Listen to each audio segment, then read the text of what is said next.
तो सत्ता की शुरुआत उस एक बहुत बड़े ऑपरेशन से जो पिछले करीब 80 घंटों से जारी है। यह ऑपरेशन उस अमृतपाल सिंह को पकड़ने के लिए है जो कुछ दिन पहले तक खुलेआम खुद को पंजाब का वारिस, खालिस्तान समर्थक और धर्म गुरु बताता था।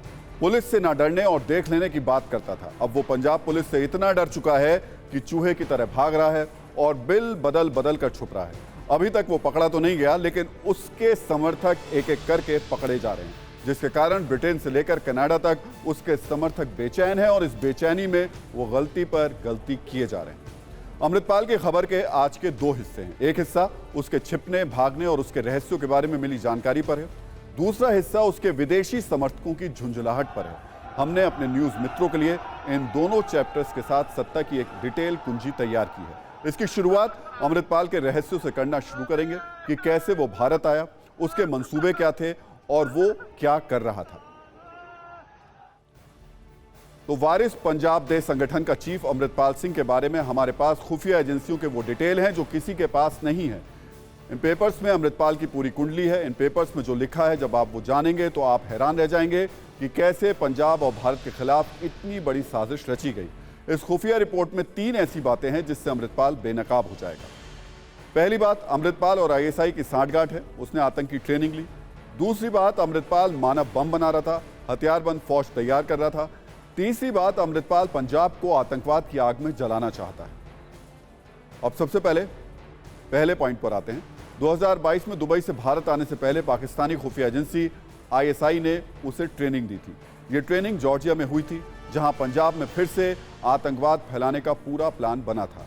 आतंकवादियों को फंडिंग, आतंकवादियों को शरण देना, आईएसआई की मदद से कैसे ड्रोन से हथियारों की सप्लाई होगी, ये सारी बातें इसी प्लान का हिस्सा थी। दीप सिद्धू की मौत के बाद अमृतपाल सिंह जैसे ही भारत आया, उसे तुरंत वारिस पंजाब दे का चीफ बना दिया गया। इसके बाद अमृतपाल ने 2 काम किए। पहला यह कि अमृतपाल सिंह ने पाकिस्तान से हथियारों की डिलीवरी लेनी शुरू कर दी। ये हथियार वो क्यों ले रहा था, ये हम आपको आगे बताएंगे, लेकिन पहले इसका खूंखार काम समझिए। अमृतपाल का दूसरा बड़ा काम था मानव बम तैयार करना। हमारे पास जो खुफिया रिपोर्ट है उसके मुताबिक अमृतपाल मानव बम बनाने की ट्रेनिंग दे रहा था। इस आत्मघाती दस्ते को अमृतपाल ने खाड़कू नाम दिया था। इसका भी अपना इतिहास है। 80 के दशक में हथियार उठाने वाले खालिस्तानियों को खाड़कू कहा गया था। अब दूसरे काम पर आते हैं। अमृतपाल के भारत लौटने के बाद पाकिस्तान से पंजाब में ड्रोन आने की संख्या बढ़ गई। इन ड्रोन ने भारत में ड्रग्स और हथियारों की खेप इससे पहुंच रही थी। खुफिया रिपोर्ट में कहा गया है कि अमृतपाल इस तस्करी में शामिल था। वो ड्रग्स के जरिए लोगों की सोच समझने की शक्ति कम कर रहा था। ड्रग्स के दोषियों को अपने साथ मिलाकर वो एक प्राइवेट मिलिशिया तैयार कर रहा था। इसमें वो लोग थे जो अमृतपाल के इशारे पर किसी को भी मार सकते थे, किसी की हत्या कर सकते थे। ये एक तरीके की प्राइवेट आर्मी थी जिससे वो पंजाब में आतंकवादियों की फौज खड़ी करना चाहता था। जल्लूखेड़ा गांव में आनंदपुर खालसा फोर्स बना रहा था। और इस रिपोर्ट के मुताबिक अमृतपाल जब दुबई में था तो उसके संबंध जसवंत सिंह रोडे से थे। जसवंत सिंह रोडे का भाई लखवीर सिंह रोडे पाकिस्तान से भारत में नशे का कारोबार करता है। अमृतपाल ड्रग डीलर रखेल सिंह से ली गई मर्सिडीज का भी इस्तेमाल करता था। अमृतपाल के लंदन स्थित सहयोगी अवतार सिंह खांडा के संबंध भारत में ड्रग्स बेचने वाले परमजीत सिंह पम्मा से हैं। अमृतपाल का संबंध पाकिस्तान स्थित सीमा पार के ड्रग डीलरों जैसे बिल्ला, बिलाल, राणा आदि से भी है। अब अमृतपाल के एक बड़े रहस्य के बारे में भी आपको बताता हूं। अमृतपाल को आप जैसा देखते हैं वो वैसा था नहीं। आपने जब तक अमृतपाल सिंह को पगड़ियों में देखा होगा, ये पगड़ी भी साधारण सिखों वाली पगड़ी नहीं है, बल्कि आतंकवादी भिंडरावाले की तरह ही ये पगड़ी पहनता था। लेकिन अमृतपाल की सच्चाई ये नहीं, बल्कि अब से कुछ साल पहले तक वो अमृतपाल वाली पगड़ी नहीं पहनता था। अब आप ये तस्वीर देखिए। ये तस्वीर तब की है जब अमृतपाल भारत से दुबई गया था। उसके बाल कटे हुए थे, दाढ़ी छोटी थी, एक कॉलेज में पढ़ने वाले साधारण लड़के की तरह। लेकिन दुबई में बहुत कुछ बदल गया। दुबई में अमृतपाल पाकिस्तान खुफिया एजेंसी आईएसआई के संपर्क में आया। यहाँ उसे पैसे का लालच दिया गया। कनाडा में बैठे खालिस्तानी समर्थकों और आईएसआई ने मिलकर अमृतपाल का ब्रेन वॉश किया। इसके बाद जॉर्जिया में अमृतपाल को आतंकी ट्रेनिंग दी गई। जॉर्जिया में ट्रेनिंग के बाद या पहले ही अमृतपाल प्रतिबंधित संगठन सिख फॉर जस्टिस के भी संपर्क में आया। अमृतपाल में लंदन में स्थित अवतार सिंह खांडा और उसके ड्रग्स तस्कर परमजीत सिंह पम्मा से भी संबंध बना लिए। पूरा चक्र अब आप समझिए कैसे पंजाब में आतंकवाद फैलाने के लिए इंटरनेशनल साजिश हो रही है।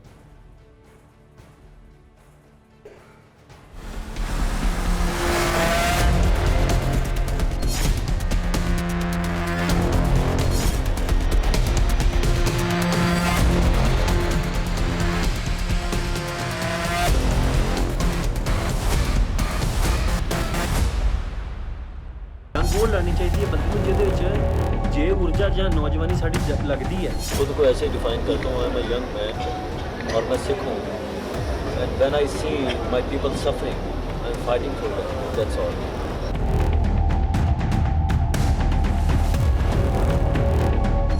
If we are demanding a separate country, there is no crime in a democracy to demand a separate country. We are warrior race. We will not let anybody suppress us.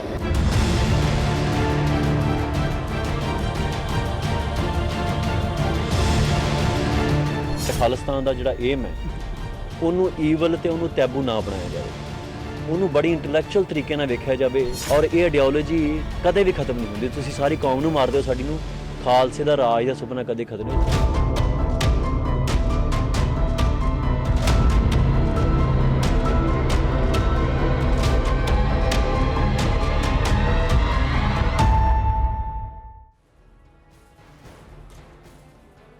तो इतनी मेहनत और साजिश रचकर अमृतपाल पंजाब में आतंकवाद की आग लगाना चाहता था, लेकिन वो इसमें नाकाम हो गया।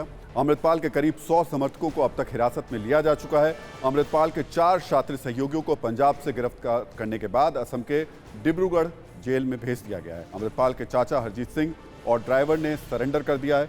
खालिस्तान समर्थक सांसद सिमरनजीत सिंह मान का ट्विटर अकाउंट भारत में सस्पेंड कर दिया गया है। अब तक 75 ट्विटर अकाउंट सस्पेंड किए जा चुके हैं। पंजाब में 21 मार्च तक सभी मोबाइल इंटरनेट सेवा को बंद कर दिया गया है। एसएमएस और डोंगल सर्विस को भी बैन कर दिया गया है। इतना ही नहीं, अमृतपाल सिंह को पकड़ने के लिए Punjab police bullet proof tractor का इस्तेमाल कर रही है। 33 साल पहले खालिस्तानियों के खिलाफ ये ट्रैक्टर काफी कारगर साबित हुआ था। इस बुलेट प्रूफ ट्रैक्टर में 6 लोगों के बैठने की जगह है। बारूदी सुरंग के फटने से भी ट्रैक्टर को नुकसान नहीं होता है। ट्रैक्टर के आगे पीछे कैमरे लगे हैं। इसमें बिना मोड़े पोजीशन चेंज कर जवाबी फायरिंग की सुविधा है। फायरिंग के लिए इस बुलेट प्रूफ ट्रैक्टर में खास होल बना हुआ है। जरूरत पड़ने पर छत को खोलकर भी फायरिंग की जा सकती है। और तो और कीचड़, जंगल, खेत और रेगिस्तानी रास्तों पर भी ये काफी कारगर है। यानी सड़कों के रास्ते ही नहीं, गांव के खेत खलिहानों में अमृतपाल के छिपना अब उसके लिए मुश्किल है, लेकिन वो भागने की कोई कमी नहीं छोड़ रहा है। TV9 भारतवर्ष पर अमृतपाल के फरार होने का वीडियो है। इसमें अमृतपाल की गाड़ी 140 किलोमीटर की स्पीड से भाग रही है। ये वीडियो जालंधर के शाहकोट या मेहतपुर का बताया जा रहा है। पुलिस अभी इसकी जांच कर रही है। यानी अमृतपाल की रफ्तार पर ब्रेक लग चुका है। अब तक वो छिप कर अपने प्लान पर दुखी हो रहा होगा। इस बीच पुलिस ने पूरे पंजाब में सिक्योरिटी कड़ी कर दी है। सुरक्षा कैसी है, इस पर एक छोटी सी रील देखिए। पंजाब पुलिस लगातार कई शहरों में और कई जिलों में फ्लैग मार्च निकाल रही है। तस्वीरें आपको जालंधर की दिखा रहे हैं, जहां पर फ्लैग मार्च निकाला जा रहा है। आरएफ के जवान यहां पर हैं, दंगा निरोधक वाहन, पंजाब पुलिस के जवान उनके साथ हैं, अफसर साथ में हैं और पूरे शहर में फ्लैग मार्च निकाला जा रहा है। पंजाब का माहौल ना बिगड़े, अमृतपाल सिंह को लेकर कोई अफवाह ना फैले, इसी के चलते पंजाब के तकरीबन हर शहर में इसी तरह से फ्लैग मार्च निकाला जा रहा है। पहले से ही 18 पैरामिलिट्री फोर्सेस की टुकड़ियां पंजाब के अंदर मौजूद हैं। तो हम जो भी बातें आपसे कर रहे हैं, जो भी फैक्ट्स आपको बता रहे हैं अमृतपाल के बारे में, उसका पूरा ये डोजियर इस वक्त मेरे हाथ में मौजूद है। और ये डोजियर बताता है कि किस तरीके से अमृतपाल ने ISI के साथ मिलकर के भारत में साजिशें रची हैं, खालिस्तान समर्थकों को एकजुट किया है, कैसे आतंकवादी गतिविधियां उसने की हैं। और इसमें बहुत साफ, पर पहले ही आप जब देखेंगे हेडलाइन तो वो साफ नजर आती है, ISI agent and links with abroad based militants. ये खालिस्तानी आतंकवादियों और ISI के बीच एक कड़ी का काम कर रहा था। और अब इसके साथ साथ इसका एक काम और था, और वो काम था जो ड्रग डीलर्स थे उनके साथ में भी एक नशे के जरिए जो पैसा है उसको आतंकवादी गतिविधियों में शामिल करना। दूसरा, जो नौजवान पीढ़ी है पंजाब की, उसे नशे की लत में पड़कर बर्बाद कराना। इसमें और भी कई ऐसी चीज़ें हैं इस डोजियर के अंदर जो बताती हैं कि अमृतपाल किस तरीके से यहाँ पर अपनी एक एंटी खालिस्तान फौज बनाने की तैयारी कर रहा था। और भी कुछ और इसके अंदर इंपॉर्टेंट पॉइंट्स है जो हमने एक एक करके आपको बताया। इसमें एक चीज़ और भी बहुत ज़्यादा इंपॉर्टेंट हो जाती है जो कि दीप सिंह सिद्धू के बारे में है, कि कैसे इसने दीप सिंह सिद्धू की कुर्सी पर कब्जा किया और उसके परिवार को पूरी तरीके से किनारे किया और खुद इस जगह पर आकर के बैठ गया। उसका परिवार नहीं चाहता था, उन्हें किसी भी तरीके से इस पूरे मामले से दूर रख कर दिया गया। उन्हें कहीं भी जो ये संगठन था उसमें शामिल नहीं किया गया। सिर्फ और सिर्फ पूरी जो कमान थी वो अमृतपाल सिंह ने पकड़ ली। तो अमृतपाल सिंह भले पकड़ा ना गया हो, लेकिन बचाई जो उसकी बधाई और क्रेडिट लेने के लिए बैटिंग है वो शुरू हो गई है। आपके नेता भगवंत मान को भर भर के बधाइयां दे रहे हैं, तो अकाली दल के नेता कह रहे हैं कि अमृतपाल को पकड़ो लेकिन निर्दोषों को छेड़ो तो छोड़ेंगे नहीं।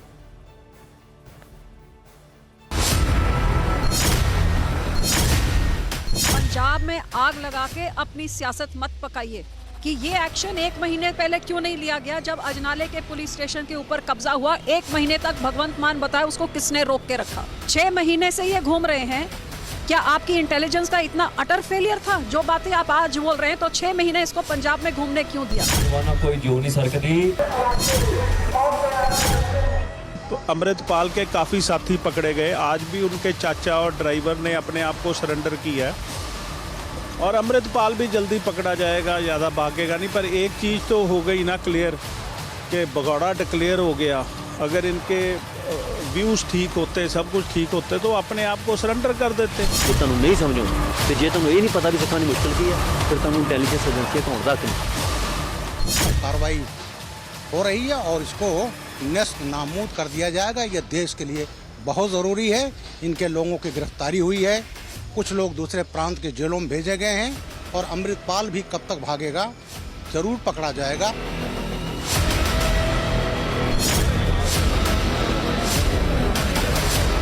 पर कभी कभी ऐसा भी पुलिस कह देती है कि दोषी भाग गया है और बाद में उसको एनकाउंटर करके मार देती है। अगर ऐसे हुआ तो बहुत इसके नतीजे गलत पड़ेंगे।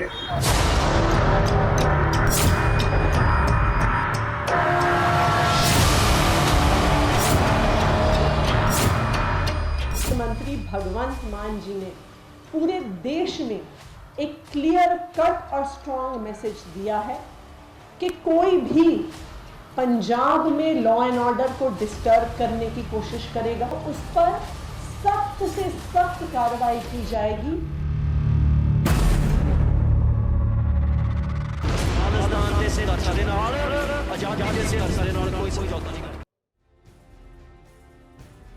वैसे यहाँ हम अपने देश के नेताओं से ज़रूर कहना चाहेंगे कि जब बात राष्ट्र की हो, राष्ट्र विरोधियों की हो, तो कम से कम राजनीति को एक तरफ रख देना चाहिए। और यहाँ एक चीज़ और भी अच्छी देखने को मिल रही है कि वो आम आदमी पार्टी और बीजेपी, जो कि खासतौर से दिल्ली में एक दूसरे के आमने सामने हमेशा रहती है, इस ऑपरेशन में केंद्र और राज्य सरकार दोनों मिलकर के अमृतपाल के खिलाफ ये ऑपरेशन चला रहे हैं। अमृतपाल अब तक पकड़ा जा चुका होता, लेकिन शायद वो सोच रहा होगा कि वो किसी तरह से भागकर पाकिस्तान चला जाए। उसे आखिरी बार जालंधर के आसपास देखा गया था। जालंधर से पाकिस्तानी सीमा सिर्फ 100 किलोमीटर दूर है। मैप में देखें तो ये दूरी बहुत नहीं है। इसी आखिरी कोशिश में अमृतपाल लगा होगा, लेकिन पंजाब पुलिस की तैयारी देखकर ऐसा लगता नहीं कि इसे कामयाबी मिल पाएगी। इस बीच अमृतपाल के विदेश कनेक्शन के कई सबूत भी मिले हैं। अमृतपाल के लिए फाइनेंस का काम देखने वाले दलजीत सिंह कलसी ने खुलासा किया है कि अमृतपाल सिंह ने पिछले 3 साल में खालिस्तान के नाम पर करीब 30 करोड़ का चंदा भारत और विदेशों से इकट्ठा किया था। कलसी के पास पाकिस्तान के 20 टेलीफोन नंबर भी मिले हैं। सूत्रों के मुताबिक इनमें से 2-3 पाकिस्तान की सेना और खुफिया एजेंसी ISI से भी जुड़े लोगों के हैं। तो हमने आपको एक मैप दिखाया था जिसमें बताया था कि अमृतपाल का पाकिस्तान के साथ साथ ब्रिटेन से भी कनेक्शन है और ब्रिटेन में रहने वाले खालिस्तानी समर्थक अपने एजेंडे के फेल होने और अमृतपाल की गिरफ्तारी की खबरों से कितने बेचैन हैं, ये कल एक तस्वीर से देखने को मिला जब खालिस्तानी हुड़दंगियों ने ब्रिटेन में भारतीय हाई कमीशन के दफ्तर पर तोड़फोड़ की। करीब 50 की संख्या में खालिस्तानी समर्थक लंदन में इंडियन हाई कमीशन के सामने पहुंच गए और उन्होंने भारत का झंडा उतार दिया और कुछ देर के लिए कथित रूप से खालिस्तान का झंडा लगाया, लेकिन इसके कुछ ही देर बाद इंडियन हाई कमीशन पर एक बड़ा तिरंगा लगा दिया गया। पिछले 1 साल में ऐसा तीसरी बार हो रहा है कि लंदन में भारतीय हाई कमीशन में तोड़फोड़, हंगामे और नारेबाजी की घटनाएं हुई हैं। इस घटना के बाद दिल्ली में ब्रिटिश हाई कमिश्नर को बुलाकर भारत सरकार ने कड़ा विरोध भी जताया है। लंदन में जो हुआ और उस पर भारत में नेताओं ने क्या कहा, इस पर एक छोटी सी रील देखिए।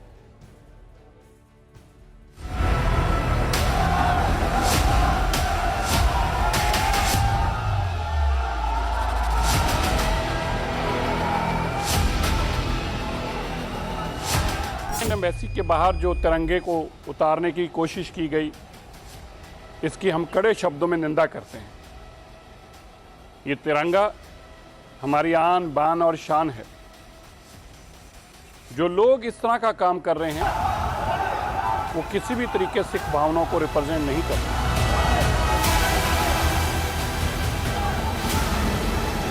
In this case, the British authorities to protect. If the British police are completely derelict in their duty and they allow this nonsense to happen, you can see the video.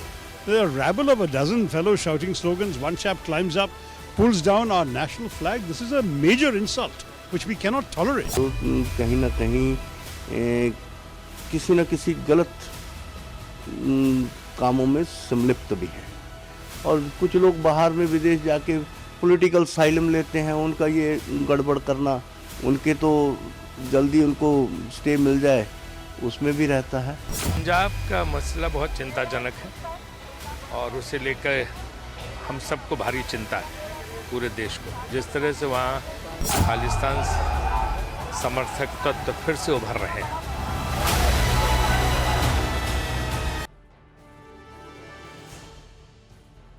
वैसे London में जिस तरह से भारतीय झंडे के अपमान की कोशिश हुई, उससे भारत के लोगों में और खास तौर पर सिख समुदाय में भारी गुस्सा है।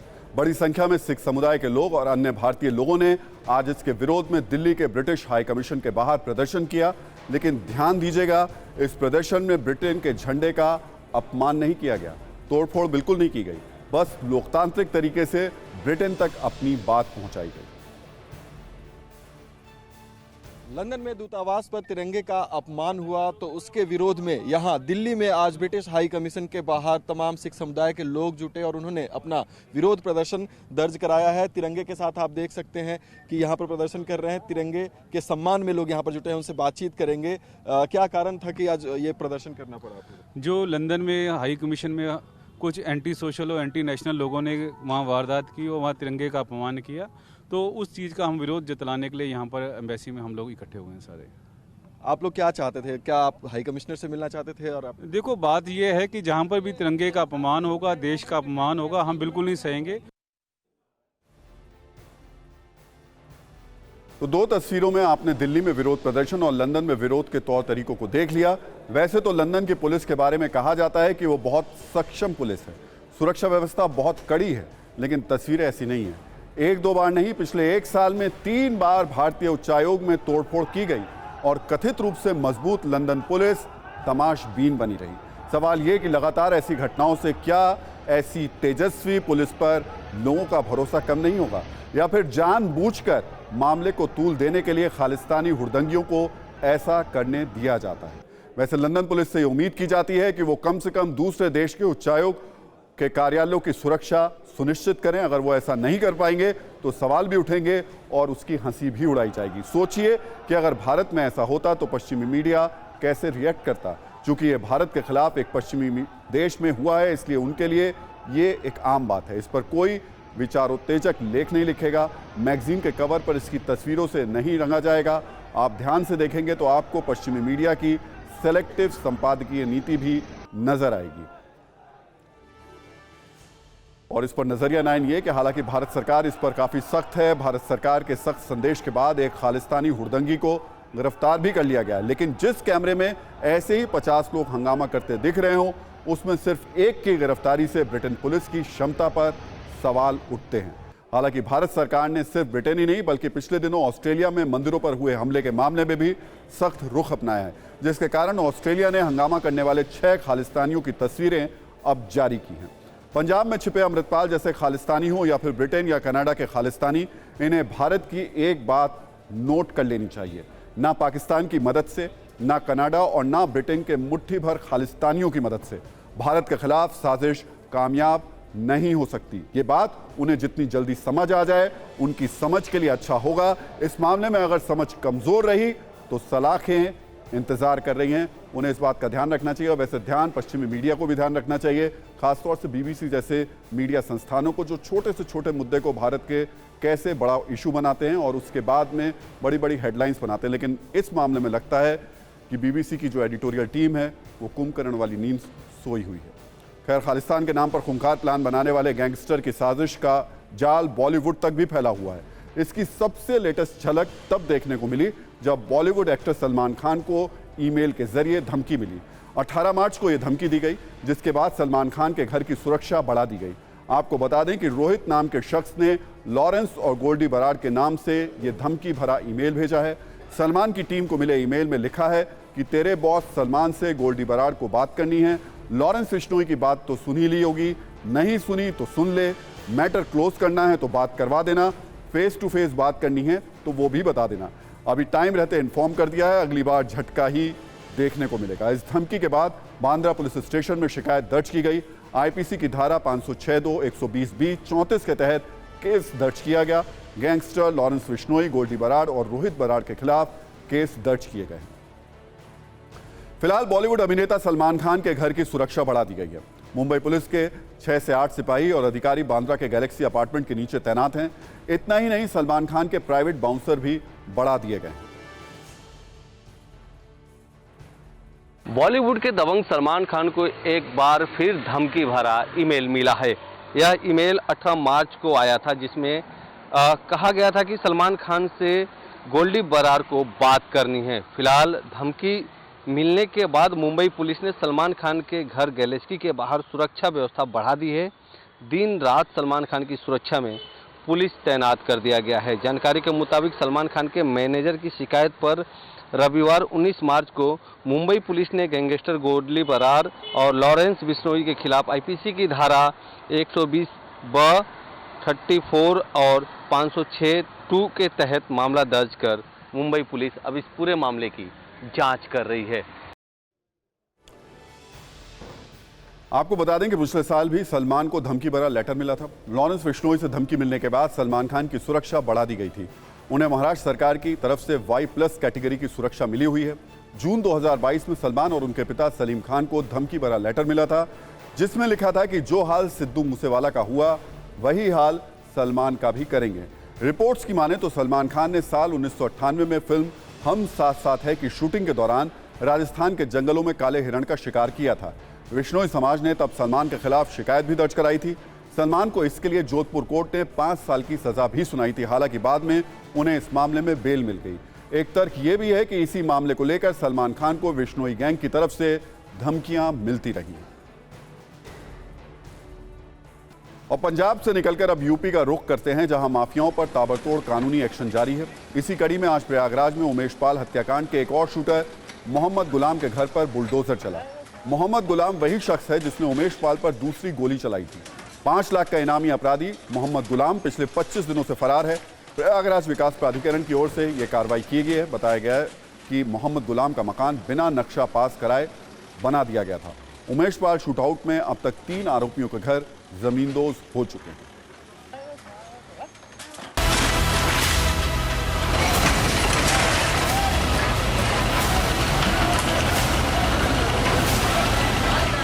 यूपी के मुख्यमंत्री योगी आदित्यनाथ ने कहा था कि मिट्टी में मिला देंगे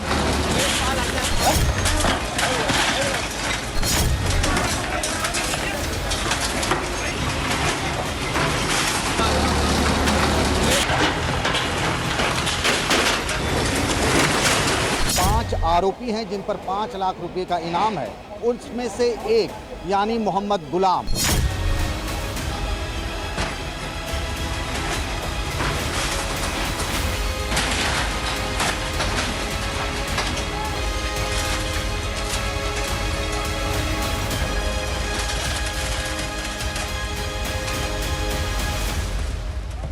ये घर है प्रयागराज में, रसूलाबाद इलाके में।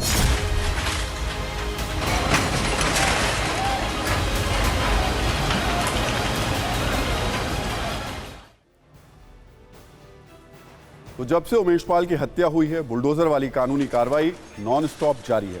सभी स्ट्रीट शीटर्स के घरों पर बुलडोजर चल रहे हैं। इस मामले से जुड़े आरोपियों के घरों पर कब कब चले बुलडोजर, ये भी आपको बता देते हैं। 1 मार्च को अतीक अहमद के करीबी जफर का घर जमींदोज किया गया। उमेश पाल की हत्या के बाद शूटर जफर के इसी घर में रुके थे। 2 मार्च को सफदर अली का घर जमींदोज किया गया। आरोप है कि सफदर अली अतीक गैंग का खास है और अतीक अहमद और उसके गुर्गों को वो अवैध हथियार सप्लाई करता था। 3 मार्च को मऊ में मुख्तार अंसारी के बेटों के घरों को ध्वस्त कर दिया गया। 3 मार्च को ही प्रयागराज में मशुकुद्दीन के घर पर बुलडोजर चला। मशुकुद्दीन अतीक अहमद और उसके गुर्गों का फाइनेंसर था। 4 मार्च को मऊ में मुख्तार अंसारी के मकान को जमींदोज कर दिया गया। 5 मार्च को मुख्तार अंसारी के करीबी रहे कमलेश सिंह प्रधान का घर भी ढहा दिया गया। कुल मिलाकर बुलडोजर वाला सख्त एक्शन यूपी में अब ट्रेंड कर रहा है।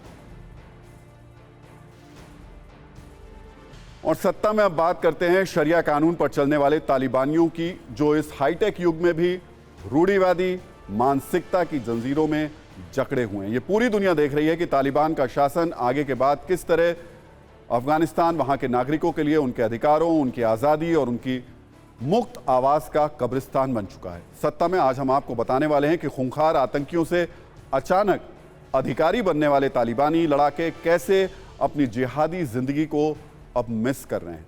तालिबानी लड़ाकों को लेकर एक हैरान करने वाली रिपोर्ट आई है। अफगानिस्तान एनालिस्ट नेटवर्क ने इसे जारी किया है और ये दुनिया भर में चर्चा का विषय बनी हुई है, क्योंकि इस रिपोर्ट में लिखा है कि तालिबानी आतंकवादी अपनी शहरी रूटीन वाली जिंदगी से अब बोर हो रहे हैं। उन्हें प्रशासनिक कामों में अब कोई दिलचस्पी नहीं है। आपको बताते हैं कि वो क्या मिस कर रहे हैं। तालिबानी लड़ाके जिहाद वाले दिनों को अब मिस कर रहे हैं। वो दफ्तर में बोर हो रहे हैं। उनका मन जिहाद की ओर जाने के लिए अब मचल रहा है और उनमें से कुछ ने तय कर लिया है कि वो अवश्य जिहाद की ओर जाएंगे। तालिबानी अफसर अपने दफ्तरों में कलम की बोर्ड घिसते हैं, लेकिन उनका मन एक मिनट के लिए भी इसमें नहीं लगता। उन्हें सिर्फ दिन भर AK-47 की याद सताती रहती है। उन्हें फाइलों का ढेर नहीं, बल्कि जिहाद के तहत लाशों का ढेर चाहिए। शहर में काम कर रहे तालिबानी लड़ाकों को ट्रैफिक जाम नहीं, बेगुनाहों की जान चाहिए। शहर में जिंदगी नीरस लग रही है, लेकिन जिहाद में उन्हें रस आ रहा है। जो तालिबानी खून खराबा करते रहे हैं, उन्हें कायदे कानून पसंद नहीं है। जो तालिबानी मंत्री, अफसर, लड़ाके पहले खूनी तैयारी करते थे, अब उन्हें प्रशासनिक जिम्मेदारी निभानी पड़ रही है, जो इस रिपोर्ट के मुताबिक उन्हें बिल्कुल भी पसंद नहीं आ रही है। मतलब सीधे शब्दों में कहें तो तालिबानी सत्ता में जरूर हैं, लेकिन उन्हें कुर्सी नहीं बल्कि जिहाद बड़ा प्यारा लग रहा है। इन्हें दफ्तर में शिफ्ट नहीं बल्कि टारगेट को खत्म करने वाला मिशन चाहिए। यानी गन नहीं चल रही तो मन भी नहीं लग रहा। आपको याद दिला दें कि 15 अगस्त 2021 वो तारीख थी जब अफगानिस्तान की राजधानी काबुल पर घातक हथियारों से लैस तालिबानी आतंकवादियों ने कब्जा कर लिया था। कब्जे के बाद देश को चलाने के लिए प्रशासनिक काम भी करने होते हैं और इस मामले में तालिबानियों की हालत बहुत ज़्यादा खराब है। उन्हें दिन में भी जिहाद के अब ख्वाब आने लगे हैं। तो ये अफगानिस्तान में तालिबान राज पार्ट 2 है। मतलब ये कि जो अफगानिस्तान पुराने तालिबानी शासन से मुक्ति पाकर जमहूरियत की राह पर आगे बढ़ रहा था, वो फिर से तालिबानी जंजीरों में जकड़ गया है। हालांकि इसके संकेत उस वक्त मिल गए थे जब तालिबान 2.0 वाली सत्ता आई थी। आपको बताएंगे अधिकार, आज़ादी और आवाज़ उठाने के मामले में आज अफगानिस्तान का क्या हाल है। लेकिन पहले उस वक्त की तस्वीरें देखिए, कैसे तालिबानी लड़ाके, तालिबानी कमांडर अफगानिस्तान की सत्ता के सीने पर चढ़कर एक से बढ़कर एक हथियारों के साथ आने वाले शासन का परिचय दे रहे थे। तो दुनिया को दिखाने के लिए चाहे अफगानिस्तान जो भी कहे, लेकिन सच यही है कि आज की तारीख में अफगानिस्तान महिलाओं के लिए नर्क बन चुका है। वहां ना आज़ादी के नाम पर कुछ है, ना ही अधिकारों के नाम पर। Afghanistan national journalist union ANJU ने एक रिपोर्ट में कहा कि तालिबान के कब्जे के बाद अफगानिस्तान में 53% पत्रकारों ने अपनी नौकरी खो दी है। अगस्त 2021 से 50% से ज़्यादा मीडिया आउटलेट्स को बंद कर दिया गया है। दावा है कि वित्तीय घाटे की वजह से मीडिया आउटलेट्स बंद कर दिए गए हैं। ज़्यादातर मीडिया कर्मचारी अफगानिस्तान छोड़ चुके हैं। कहानी सिर्फ इतनी नहीं है। एक और रिपोर्ट के मुताबिक अफगानिस्तान में अभी 97% लोग गरीबी में जी रहे हैं, जबकि 2018 में यह आंकड़ा 72% तक था। अंतर्राष्ट्रीय और राष्ट्रीय संगठनों में महिलाओं के काम करने पर आज भी बैन है। पहले अफगानिस्तान में लगभग 10% शिक्षित महिलाएं अपने बच्चों के भरण पोषण के लिए राष्ट्रीय या अंतर्राष्ट्रीय संगठनों में काम किया करती थी। अफगानिस्तान में 95% लोगों को पर्याप्त खाना नहीं मिल पा रहा है। महिला प्रधान परिवारों में यह आंकड़ा लगभग 100% है। आपको बता दें कि संयुक्त राष्ट्र प्रतिनिधिमंडल ने जनवरी 2023 में तालिबान प्राधिकारियों से महिलाओं और लड़कियों के अधिकारों पर लगाए गए प्रतिबंध हटाने की अपील भी की थी। ये तालिबान राज पार्ट 2 वाला जो अफगानिस्तान है, जहां महिलाओं के माध्यमिक और विश्वविद्यालय स्तर की शिक्षा हासिल करने पर प्रतिबंध है। किसी गरीब पुरुष की संबंधी के बिना महिलाओं को यात्रा करने की, करीबी पुरुष के जो अगर उसके साथ नहीं है तो यात्रा करने का उसको अनुमति नहीं है, इजाज़त नहीं है। वहाँ सभी सैलून, सार्वजनिक स्नानघर और महिला खेल केंद्र तक बंद कर दिए गए हैं। सोचिए अगर इसी तरह चलता रहा तो आगे क्या होगा। क्या तालिबान सरकार के मंत्री खुद को जिहादी कहलवाएंगे और जिहाद मंत्रालय खोलेंगे? क्या AK-47 को राष्ट्रीय हथियार बना दिया जाएगा? क्योंकि तालिबानी इस बंदूक को सीने से लगा कर रखते हैं। क्या खून खराबे को राष्ट्रीय खेल घोषित कर दिया जाएगा? क्या अफीम के फूल को राष्ट्रीय पुष्प घोषित कर दिया जाएगा? क्योंकि अफीम सहित तमाम ड्रग्स का कारोबार यहां से होता है। तो देखिए, इस सब के बीच में सत्ता में आज का टाइम भी खत्म हो गया। जाते जाते सभी न्यूज़ मित्रों से ये हमारी न्यूज़ रिक्वेस्ट है कि सत्ता की न्यूज़ रील्स को ज़्यादा से ज़्यादा शेयर करें और अपनी राय हमें व्हाट्सएप जरूर